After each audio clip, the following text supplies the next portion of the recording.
The decision to move into the old house on Maple Street was driven more by emotion than reason. It stood as a relic of bygone eras,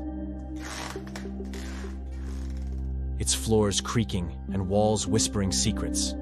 It was perfect, secluded, and draped in an air of quaintness that I couldn't resist. However, while the house felt so comfortable and agreeable, the neighborhood was not in sync with this feeling. My first encounter with Mr. Jennings, the old neighbor, was under the shadow of an overcast sky. His demeanor was odd, marked by an intensity that seemed misplaced. He watched my house with an unnerving focus, his actions tinged with an unspoken animosity.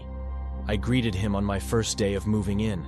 He replied with an incoherent grunt and quickly retreated into his similarly old house, which stood next to mine. As the weeks unfolded, Mr. Jennings' behavior escalated in ways that chilled me to the core, transforming my curiosity into a gnawing dread. One evening, as the moon carved shadows into the night, I witnessed Mr. Jennings standing motionless in his garden, his gaze fixed upon my home. The garden tools lay forgotten at his feet, his hands clenched at his sides as if grappling with an unseen adversary. The sight of him, a silhouette against the backdrop of his unkempt garden, was deeply unsettling.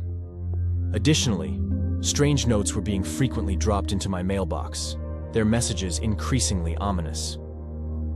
"The walls remember what you forget," one read, its letters jagged like the handwriting of a man consumed by his own turmoil. Another cryptic note said, "You can't hide in the shadows forever." I was 100% sure that Mr. Jennings was their sender. Another time, I found a series of footprints leading from his house to mine, ending just beneath my bedroom window.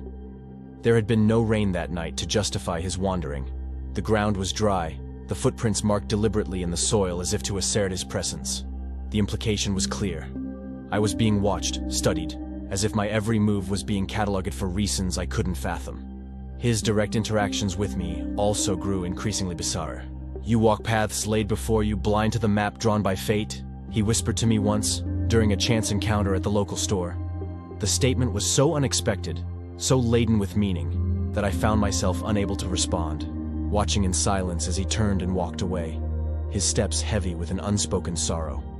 These incidents, each more disconcerting than the last, wove a tapestry of suspicion and fear that enveloped me. Mr. Jennings's behavior, far from the quirks of an eccentric neighbor, hinted at a deep-seated obsession with the past, or perhaps with me, as the embodiment of that past.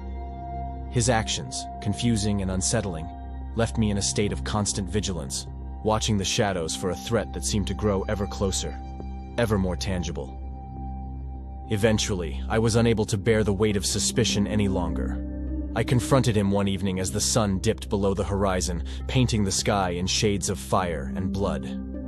He was once again standing in his garden, surveying the windows of my house. "Mr. Jennings," I began, my voice steady despite the pounding of my heart. "I don't understand. Why all the hostility? What have I done to you?" The words seemed to catch him off guard. For a moment, the mask of bitterness slipped, revealing a glimpse of the man behind the facade. He sighed, a sound heavy with memories and regret. "You remind me of someone," he confessed, his gaze distant. "Many years ago, there was another who lived in your house. We had a long feud. It started from the simplest things, like disagreeing about the fence between our yards, or being mutually annoyed by the noises from our houses. We both were miserable, growing more and more obsessed with the other's behavior. Finally, we had a huge disagreement. It turned violent. He attacked me with a knife, injuring my left side. Then he fled and was never heard from again.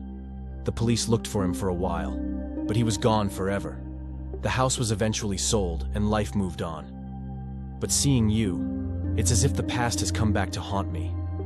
I know you did nothing wrong to me. I just couldn't shake the feeling as if that dangerous neighbor of mine was back." His story was a revelation, casting a new light on his behavior. Sympathy, mingled with a resolve to mend fences, took root. "I assure you I'm not who you think I am," I told him, showing him the online ad for the house that had brought me here. "Let's start over. You're welcome to come to dinner tomorrow night." The simple invitation seemed to bridge the chasm between us. I cooked the most delicious dinner he had in years, his words, not mine. I helped him with the unkempt garden and some house repairs. Over time, Mr. Jennings and I became friends. Or so he thought.